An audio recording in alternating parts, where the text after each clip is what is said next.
민수기 31장 1절에서 12절 같이 읽습니다. 여호와께서 모세에게 일러 가라사대 이스라엘 자손의 원수를 미디안에게 갚으라. 그 후에 네가 네 조상에게로 돌아가리라. 모세가 백성에게 일러 가로되 너희 중에서 사람을 택하여 싸움에 나갈 준비를 시키고 미디안을 치러 보내어서 여호와의 원수를 미디안에게 갚되 이스라엘 모든 지파에 대하여 각 지파에서 1,000인씩을 싸움에 보낼지니라 하매 매 지파에서 1,000인씩 이스라엘 1,000만인 중에서 12,000인을 택하여 무장을 시킨지라. 모세가 매 지파에 1,000인씩 싸움을 보내매 제사장 엘르아살의 아들 비느하스에게 성소의 기구와 시노 나팔을 들려서 그들과 함께 싸움에 보내매 그들이 여호와께서 모세에게 명하신 대로 미디안을 쳐서 그 남자를 다 죽였고 그 죽인 자 외에 미디안의 5왕을 죽였으니 미디안의 왕들은 에위와 레겜과 수르와 후르와 레바이며 또 부울의 아들 발람을 칼로 죽였더라. 이스라엘 자손이 미디안의 부녀들과 그 아이들을 사로잡고 그 가축과 양떼와 재물을 다 탈취하고 그 거처하는 성읍들과 촌락을 다 불사르고 탈취한 것, 노략한 것, 사람과 짐승을 다 취하니라. 그들이 사로잡은 자와 노략한 것과 탈취한 것을 가지고 여리고 맞은편 요단과 모압 평지의 진에 이르러 모세와 제사장 엘르아살과 이스라엘 자손의 회중에게로 나아오니라. 아멘.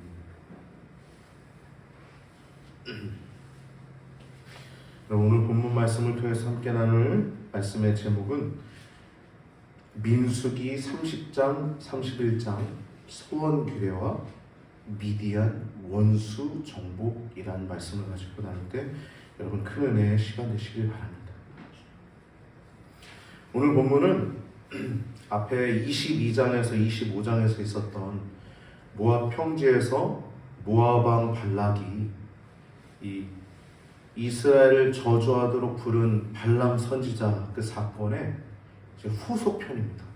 그 사이에는 이제 절기들이 있었죠. 우리가 지난주에 나눴던 안식일, 또 월사, 유월절, 실질절 이런 절기들을 우리가 나눴죠.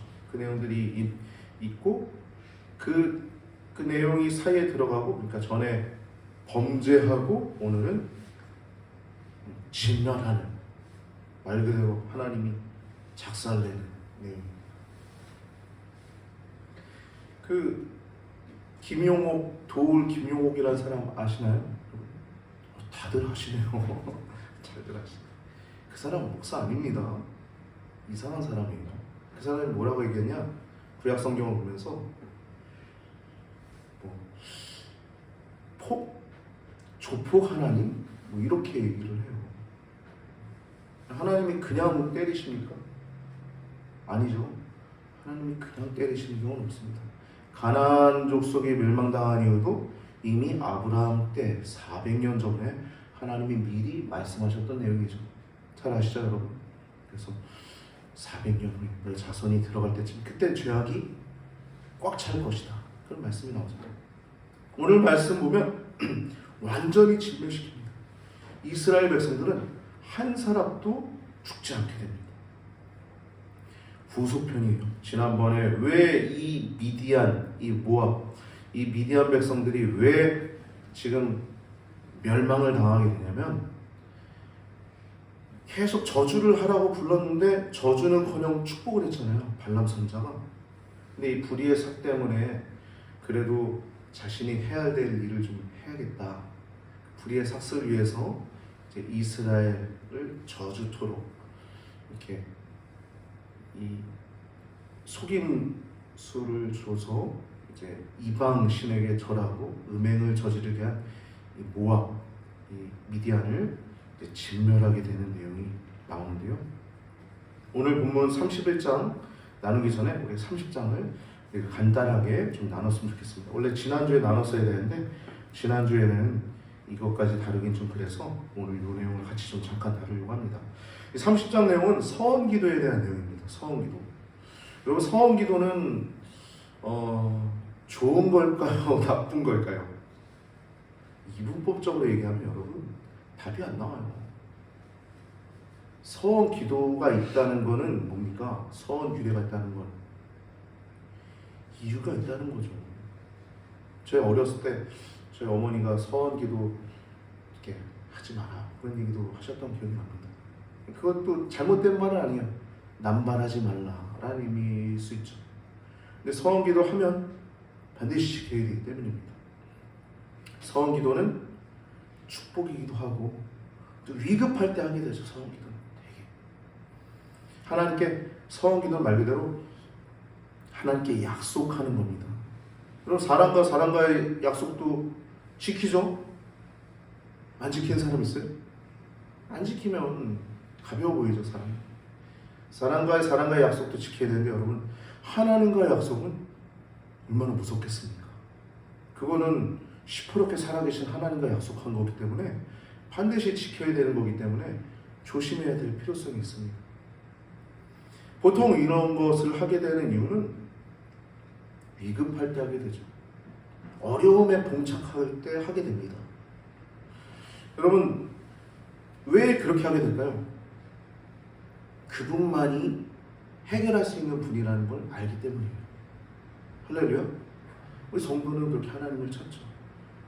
근데 세상 사람은 구슬하기도 하고 또 점을 보기도 하고 또 사람을 찾아다니기도 합니다. 그러나 우리는 하나님께 모든 것이 달려있는 줄 믿습니다. 심지어 우리가 의도치 않았던 우리가 생각지도 못했던 큰 교통사고를 당했을 때에도 그것도 하나님의 주권 안에 있으면 우리가 압니다. 할렐루야. 그렇죠? 내가 교통사고 났어. 하나님이 미워서 교통사고 내실까요? 아니, 거기에도 하나님의 섭리가 있는 거예요. 할렐루야. 누가 뭐 교통사고 났다고 저 사람 큰 죄 저지른 거 아니야? 누가 뭐 무슨 암을 걸려서 갑자기 죽었다고 저 사람 뭐 범죄한 거 아니야? 물론 그렇게 되는 경우도 있어요. 그런 경우도 있습니다. 범죄했기 때문에 그런 경우도 있어요. 하나님이 쳐 죽이시는 경우도 있어요. 그러나 그렇지 않은 경우도 많습니다. 그렇기 때문에 우리는 어떠한 상황을 봤을 때 우리는 말 조심해야 됩니다. 할렐루야. 우리가 심판자가 아닌데 그런 말을 함부로 한다는 건 그건 신앙인이 아니죠. 그거 자체가 신앙인이 아닙니다. 하나님의 주권 하에 있다는 것을 기억할 때 우리는 늘 조심하고 늘 깨어있고, 특별히 이 시대 우리가 세대 사람들 계속 얘기하고 코로나 시대도 우리가 잠깐 지나왔지만 우리가 말을 얼마나 조심해야 될지 우리는 더 잘 알지 않습니까? 할렐루야. 한 가지 우리 잠깐 얘기를 듣자면 뭐 이런 걸 좀 여러분들에게 좀 나누고 싶어요. 예배 시간. 그 당시에 어떤 목사님들이 그런 얘기를 했어요. 좀 자율적인 분들이 교회가 미안합니다. 교회가 민망합니다. 뭐 이런 얘기를 했어요. 코로나 시기에. 물론 너무 지나친 부분들은 뭐 잘못한 부분도 있겠지만 자기화하는 것에 대해서 우리는 좀 조심해야 합니다. 여러분 그게 좀 구체적으로 들어가 봅시다. 그 내용을. 그분이 자기가 잘못한 게 아닌데 내가 미안하다고 할 사연인가요? 가령 예를 들어 생각해 봅시다. 어떤 대형교회 목사님이 뭐 성범죄나 혹은 돈 문제가 생겼어요. 그거를 제가 죄송합니다. 미안합니다. 할 사안인가요? 아니에요. 그거는 우리가 그냥 마음에 놓고 주님 저분이 어쩌다 저렇게 되셨을까요? 기도해야 될 문제지 내가 그렇게 나서서 죄송합니다. 교회가 민망하다 할 사연이 아니에요. 그럼 말을 조심해야 됩니다. 왜냐하면 그 말은요 믿지 않는 자들에게 안 좋은 것들을 빌미를 줄 수 있는 것이 되게 많아요. 제가 너무 마음이 아픈 일이 최근에 있어가지고 이걸 여기서 나눌 순 없고 여러분들이 하고 싶은 내용은, 여러분 우리가 무슨 상황 속에서도 하나님 아버지의 마음이 뭔지, 하나님의 영광을 위한 것이 무엇인지 기도하는 자가 되어야 될 줄 믿습니다. 진중한 자가 되어야 돼요. 중상모략하는 자, 선동하는 자들이 얼마나 많은지 모르겠어요. 여러분, 우리가 의지할 대상은 하나님이신 줄 믿습니다. 그렇게 된다는 건 우리가 말을 조심한다는 것이에요. 말을 조심한다는 것입니다. 내가 미안하니 뭐가 미안합니까? 자기가 했어요? 지나친 자기 위예요. 자기 위. 내가 목사니까 그 사람 목사님인데 내가 미안하다고 할 사안이에요? 잘못할 수 있어요. 여러분 평신도 잘못할 수 있잖아요. 여러분 늘 잘합니까? 우리 교회 성도님들은 그런 게 없지만 간통 여러분 예수님 믿으면서도 간통죄 저지르는 분들이 있어요. 지금 이 시대에 있습니다. 깨달아 돌아오길 기도할 뿐이지 드러나지 않았을 뿐이지. 할렐루야? 제 간통했대 우리가 얘기할 사안입니까 그게? 생각해 보세요. 그럴 사안이에요? 아닙니다. 우리는 그 모든 문제들을 가지고 사람들과 얘기하면서 희닥거리고 그런 가벼운 믿음이 아니라 그 모든 사안을 가지고 하나님 앞에 가지고 나아가서 하나님 저분이 넘어졌네요. 가슴이 너무 아픕니다. 이렇게 해야 될 사람인 줄 믿습니다. 할렐루야. 이게 성도예요. 이게 성도예요. 이게 가벼운 자들이 아닙니다.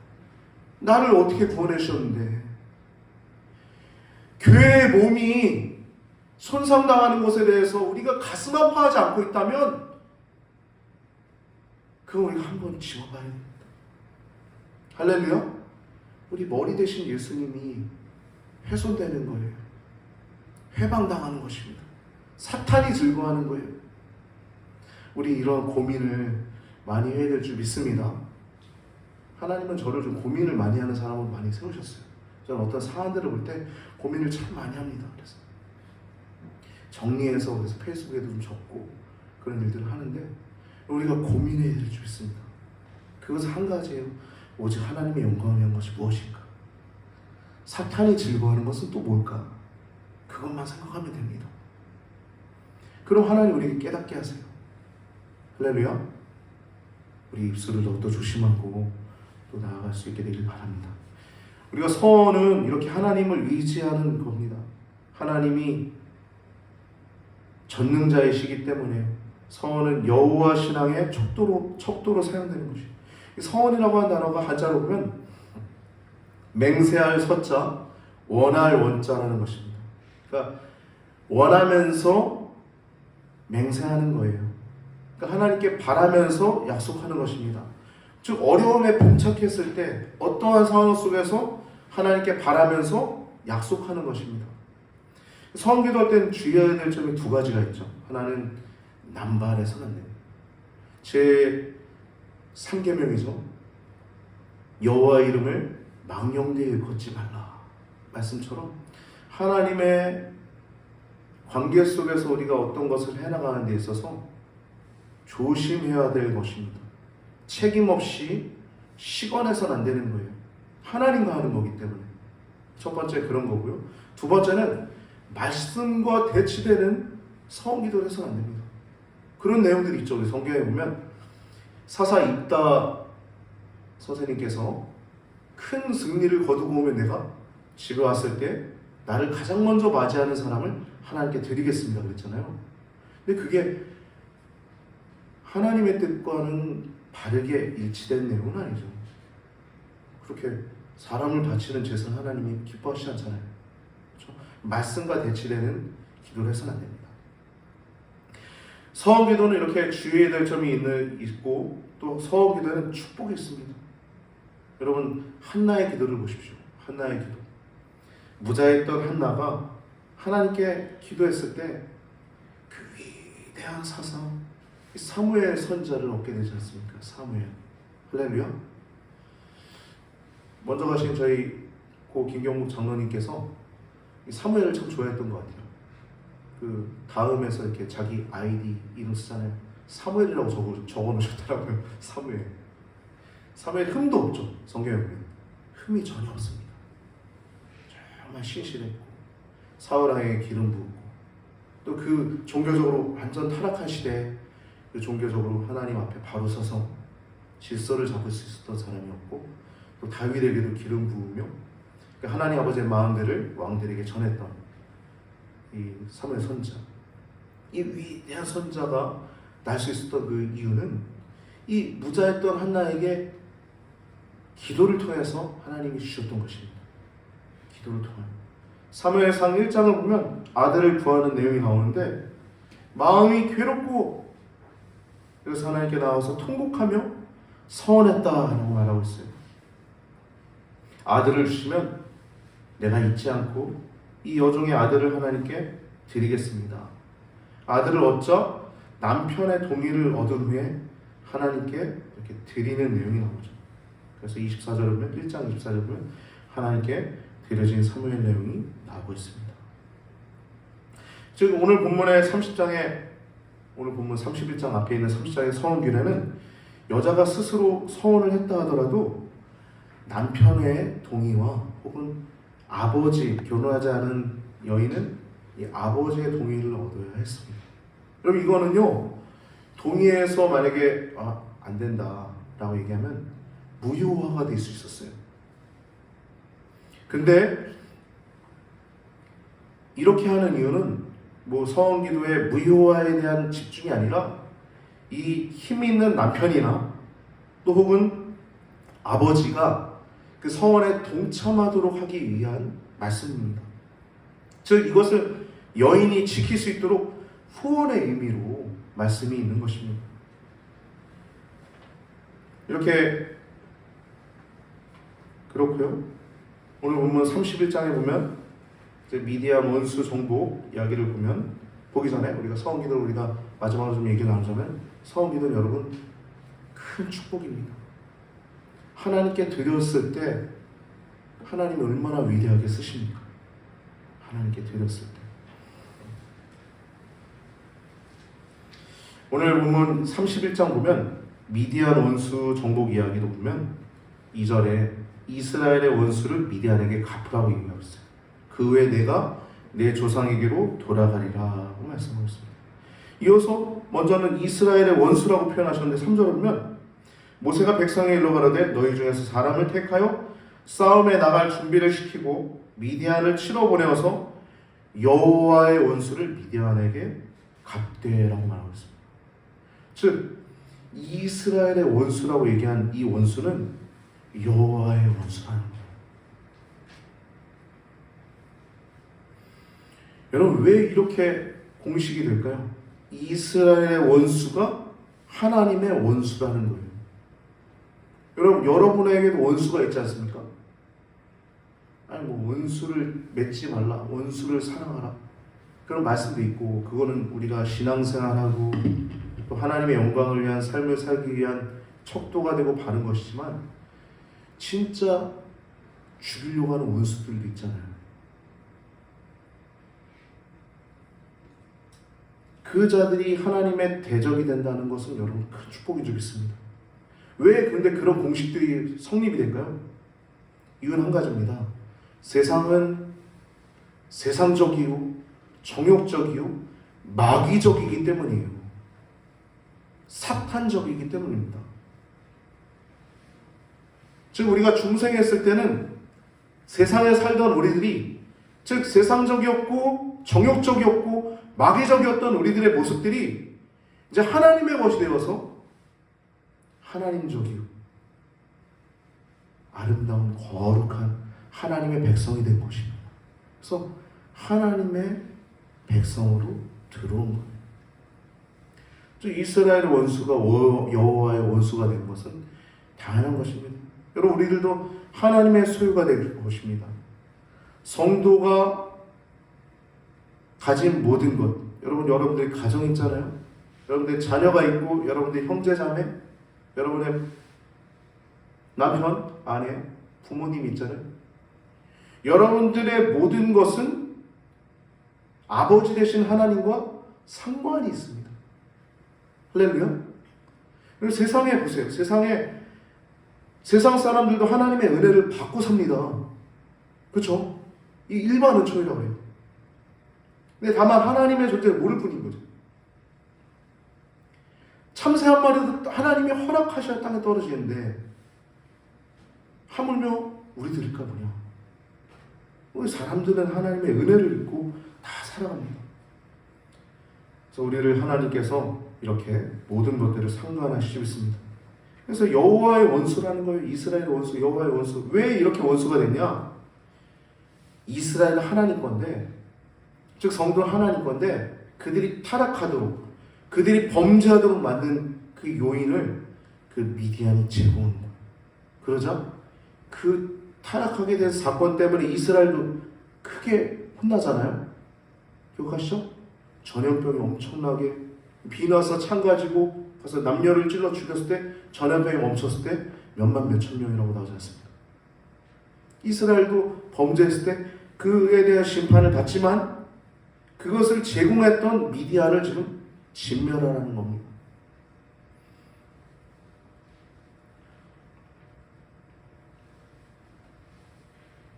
미디안의 범죄, 음행하게 하고 그 다음 배교하게 만들었죠. 그것은 이 속임수를 제공했던 발람 선지자 때문에 이렇게 일어났던 것입니다. 그래서 이 일이 사건이 일어났을 때 하나님은 이미 이 일을 명령하셨습니다. 25장 16절에서 18절 말씀 보면 여호와께서 모세에게 말씀하여 이르시되 미디안인들을 대적하여 그들을 치라. 이는 그들이 속임수로 너희를 대적하되 부올의 일과 미디안 지휘관의 딸 곧 부올의 일로 연병이 일어난 날에 죽임을 당한 그들의 자매 고스비의 사건으로 너희를 유혹하였음이니라. 아멘. 이미 하나님 말씀하셨어요. 전쟁 명령을. 그리고 오늘 수행하는 것입니다. 각 지파별로 1000명씩 나오래요. 1000명이면 적은 인원이죠. 싸우기는. 적인 몇십만 그럴 텐데 왕이 5인데 1000명씩 각 지파별로니까 12지파니까 12,000명이죠. 12,000명의 정예부대로 이제 전쟁을 참여하는 것입니다. 그리고 비느하스가 참전합니다. 비느하스는 성소기구와 신호 나팔을 들고 전쟁을 참여합니다. 그럼 제사장 비느하스가 전쟁에 참여한다는 것은 거룩한 전쟁이라는 의미를 했어요. 거룩한 전쟁. 할렐루야. 여러분들이 직장에 있는 것은 거룩한 행위입니다. 할렐루야. 여러분들이 직장 생활에서 돈만 버는 게 아닙니다. 그것이 변화되는 거예요. 할렐루야. 변화될 수밖에 없어요. 왜? 여러분들이 그러한 삶을 살기 때문에. 무슨 삶이요? 하나님의 영광을 위한 삶을 살기 때문에 거긴 변화될 수밖에 없는 것입니다. 할렐루야. 여러분, 고 팀 켈러 목사님이 한 1년, 2년 전에 돌아가셨어요. 그분이 이 복음화, 상하화에 대한 얘기를 많이 하시는데 각 도시에 요 밀집된 작은 도시의 기독교인이 5%인데 10%까지만 되면 이것은 놀랍게 그 도시를 변화시킬 수 있는 힘이 생긴다라고 얘기를 하거든요. 여러분 5%에도 힘이 있지만 점점 많을수록 더 힘이 있다는 거 보여주십니까? 성도는 하나님의 거룩한 백성이라는 것입니다. 능력 있는 백성이라는 거예요. 그렇게 거룩한 전쟁에 참여함을 여러분들 기억하시기 바랍니다. 여러분들 삶의 자리자리가 다 전쟁터죠. 하나님의 영광을 위해 살고 하나님의 영광이 드러나고 사람들은 여러분 한 사람을 통해서 신실한 하나님 사람을 통해서 하나님 살아계신 것 같아. 나도 저가 믿는 하나님 믿고 싶어. 라고 고백되게 될 줄 믿습니다. 그것이 지금 여러분들 지금 본 사람도 있고 또 앞으로 새겨 심어 놓는 사람들도 시간들도 여러분 있는 줄 믿습니다. 그건 하나님만 아시죠. 이 비누하스가 거룩한 전쟁에 이렇게 참여한다는 상징적인 내용이 있죠. 그래서 결과적으로 보면 7절, 8절에 보면 아주 간단하게 전쟁을 묘사하고 있습니다. 남자들이 다 죽어요. 그리고 미디안의 5왕을 다 잡아 죽입니다. 그 이름이 명단이 나오고 있죠. 미디안의 왕들은 에위와 레겜과 수르와 후르와 레바이며 또 부올의 아들 발람을 쳐 죽였더라. 칼로 죽였더라 라고 얘기했어요. 발람, 그렇게 하나님의 축복된 백성인 이스라엘을 그렇게 축복하면서 하나님의 영광과 하나님의 거룩하심을 맛봤고 또 출애굽 얘기도 다 알고 있고 이방 신들도 다 알고 있지만 하나님의 존재를 그렇게 알았지만 하나님을 섬기지 않았던 발람 선지자. 여러분, 구원은요 기적을 체험했다고 구원받는 것이 아닙니다. 예수님을, 하나님을 주로 고백하는 자가 구원받는 줄 믿습니다. 할렐루야. 이 발람 선지자 하나님 경험했음에도 죽죠. 그래서 이 탈취하고 또 불사르고 사람과 짐승을 취하는 이 말씀들이 나오고 또 그 전쟁을 치른 사람들은 정결 의식 규례를 통해서 7일 동안 정결케 하는 이야기들이 말씀이 나오고 있고 전리품 분배 이야기가 참 은혜가 많이 됩니다. 정확하게 분배합니다. 말씀 내용 보면요, 전쟁 수행자, 즉 12,000명이죠. 전쟁 나갔다. 전쟁 수행자들에게 그 모든 전리품의 절반을 주고 그리고 회중들에게 절반을 주라고 해요. 그리고 절반 받았잖아요. 전쟁 수행자의 그 절반의 500분의 1을 제사장 엘르아살에게, 즉 제사장 계열에게 주라는 거고, 그리고 이스라엘 회중의 절반의 50분의 1을 레위 지파에게 주라고 합니다. 여러분, 이건요 앞에서 나왔던 11조 정신이 들어가 있는 겁니다. 우리 예전에 나눴을 때 레위 지파에게 10의 1조를 드리면 그 10의 1조를 레위 지파의 그 10의 1조를 제사장에게 드리라고 했잖아요. 정확해요. 여러분, 50분의 1이면 50분의 1을 받잖아요. 50분의 1에 10분의 1이 뭐예요? 500분의 1이죠. 그러니까 이걸 아예 분배해서 준 거예요. 이해되시죠? 네. 그래서 이 내용들 보면요 아주 재밌습니다. 말씀 보면 제가 말씀 보면서 제가 하나하나 계산을 좀 다 했는데 보니까 재밌습니다. 이 전리품이 양이 32절에 67만 5천 명, 67만 5천 마리, 양이 67만 5천 마리, 소가 33절에 7만 2천 마리, 나귀가 6만 1천 마리, 남자와 동침하지 않은 사내를 알지 못한 여인이 3만 2천 명, 이렇게 나옵니다. 즉 4가지 부류죠. 양, 소, 나귀, 여인. 근데 이것의 절반을 받으니까 37절에 보면 양이 33만 7,500마리. 정확하죠? 계산해보면 정확합니다. 소가 절반이니까 7만 2천의 절반이니까 3만 6천 마리. 7만 2천에서 2로 나누면 3만 6천 마리. 38절에 나귀는 6만 1천에서 3만 500마리.